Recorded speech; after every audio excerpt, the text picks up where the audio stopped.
Semua pendukung yang Gibran Kaisang, mereka siap melaporkan. Kau Pace, saya akan melaporkan kau. Ingat itu Pace, saya akan melaporkan kau. Ingat itu Pace.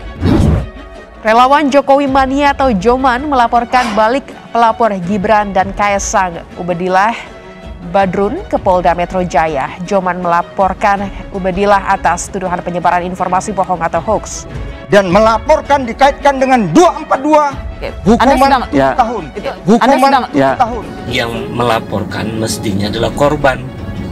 Nah, kalau Noel korban apa? Beliau kan sebagai dosen, apalagi aktivis 98, seharusnya beliau bisa memilah mana laporan yang didasarkan bukti dan fakta dengan mana yang hoax. Itu sangat sensitif ya Mas, maka kami harus punya bukti kan. Nah itu nyari buktinya agak susah Mas. Itu nyari buktinya agak susah Mas. Relawan Joman membawa sejumlah bukti berupa video pernyataan dosen UNJ Ubedillah pada saat melaporkan Gibran dan Kaisang ke KPK. Joman menilai dasar laporan yang dibuat Ubedillah kepada Gibran dan Kaisang ke KPK tidak mendasar, sehingga laporan tersebut diduga mengandung hoax. Dan kami meyakinkan data yang disampaikan Ubed adalah berbasis hoax atau tidak benar. Kalau memang dugaan itu tidak benar, ya serahkan aja kepada kedua anak presiden ini mau bagaimana. Karena namanya kalau tidak hanya duga-menduga, itulah salah satu yang saya katakan ini adalah pembunuhan karakter bangsa kita. Baik. Menanggapi laporan balik terhadap dirinya, pelapor Gibran dan Kaisang ke KPK, Ubedillah Badrun mengaku bingung. Ubedillah mengaku tidak mengenal pelapor balik dari Joman. Menurut Ubedillah, yang melaporkan balik seharusnya yang menjadi korban dalam laporan sebelumnya. Itu perlu ini juga, perlu tahu apa yang dilaporkan. Kalau yang dilaporkan itu adalah pencemaran nama baik, itu dalam pandangan hukum delik aduan. Dan kalau delik aduan, yang melaporkan mestinya adalah korban. Nah, kalau Noel korban apa? Kalau seandainya Ubedillah tetap ngotot, ya proses hukum yang kita lakukan ya akan kita perpanjang. Apa yang kalian lakukan, Ubed, kepada Kaisang, kepada Gibran, jujur tegas saya katakan, ada 2 pasal dalam KUHP yang menunggu saudara-saudara. Karena ancaman pidananya yang 1 7 tahun, yang 1 9 tahun, dan bisa ditambah sesuai dengan pasal 35 KUH pidana dengan pencabutan hak-hak tertentu. Sementara itu, Wali Kota Solo Gibran Rakabuming Raka merespons pelaporan balik Joman ke polisi. Gibran menanggapi santai pelaporan balik Joman ke polisi. Tidak ada masalah, santai aja. Siap. Sebelumnya pada 10 Januari lalu, Ubedillah yang juga berstatus aparatur sipil negara ASN ini lapor ke KPK atas dugaan korupsi, kolusi, dan nepotisme kedua putra Jokowi. Ciri dari asset capitalism adalah bagaimana kemudian pebisnis membangun relasi yang sangat kuat dengan penguasa untuk mendapatkan akses.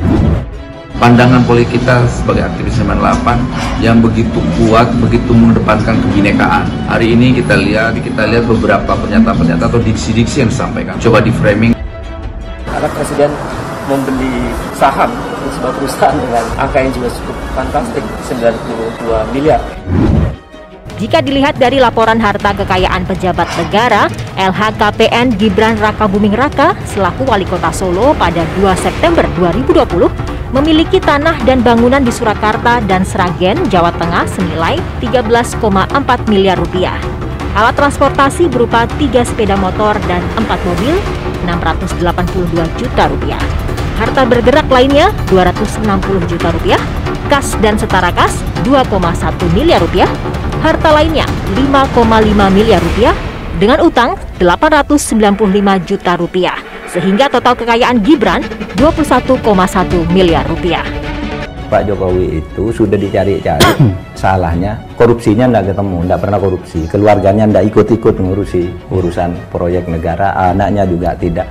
Nah itu kekuatannya, sehingga cari kelemahannya enggak ada. Sementara karena bukan pejabat publik, kita cukup bisa melihat deretan bisnis Kaisang yang sebagian digarap bareng Gibran. Mulai dari kuliner, diantaranya Mangkokku yang digarap bersama Gibran dan Chef Arnold. Pakaian, permainan, aplikasi digital, dan pelatihan programmer. Kaisang juga menjadi komisaris Rans Entertainment dan Direktur Utama Persis Solo.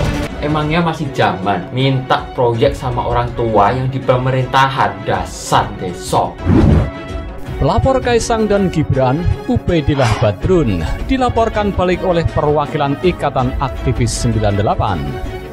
Gibran sendiri mengungkapkan enggan melaporkan balik pelaporan tersebut. Namun, bukan Gibran dan Kaisang. Perwakilan kelompok Ikatan Aktivis 98, Immanuel Ebenezer, berencana melaporkan Ubedillah Badrun ke Polda Metro Jaya. Seperti diketahui, Noel, sapa anak kerapnya, mengatakan akan merapat ke Polda Metro Jaya pada Rabu 12 Januari 2022 untuk upaya pelaporannya. Noel mengklaim sudah menyiapkan delik hukum pelaporan Ubedillah.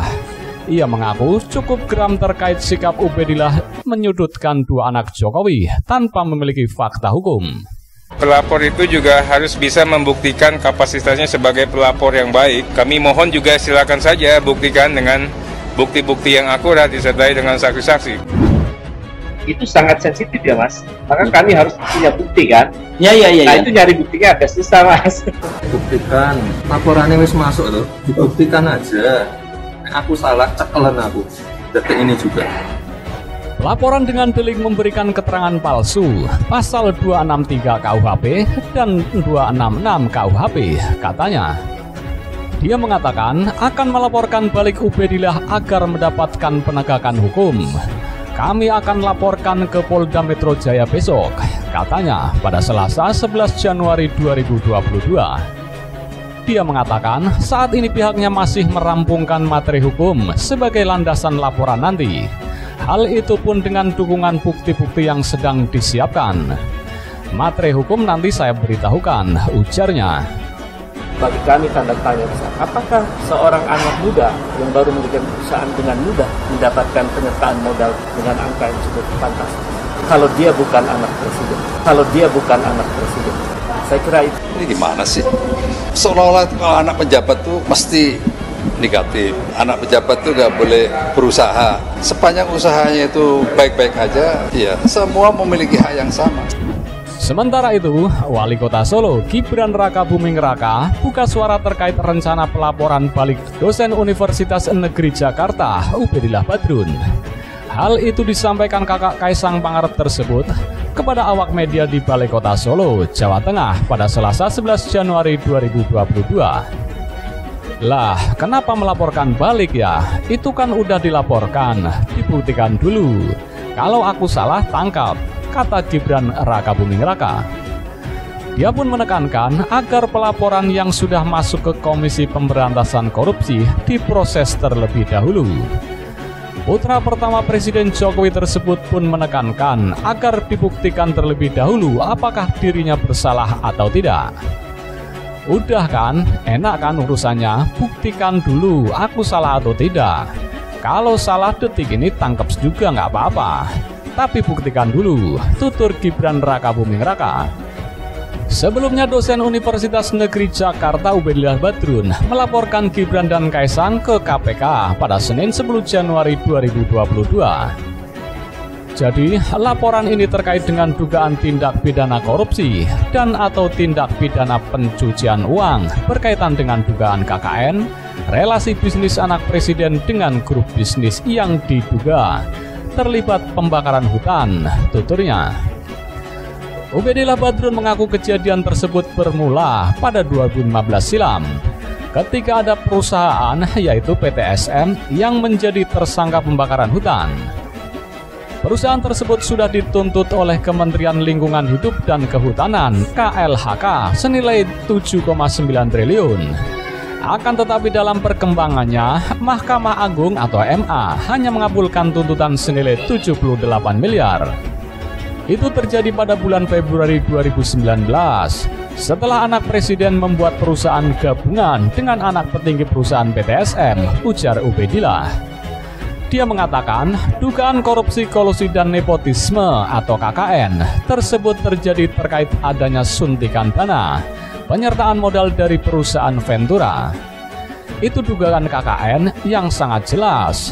Saya kira yang bisa dibaca oleh publik, karena tidak mungkin perusahaan baru anak presiden mendapat suntikan dana penyertaan modal dari sebuah perusahaan Ventura, yang juga itu dengan PTSM 2 kali diberikan kucuran dana.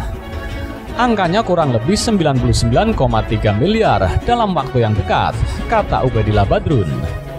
Setelah itu kemudian anak presiden membeli saham perusahaan di sebuah perusahaan dengan angka yang juga cukup fantastis, 92 miliar rupiah. Dan itu bagi kami tanda tanya besar. Apakah seorang anak muda yang baru mendirikan perusahaan dengan mudah mendapatkan penyertaan modal dengan angka cukup fantastis? Kalau dia bukan anak presiden, ujarnya menambahkan.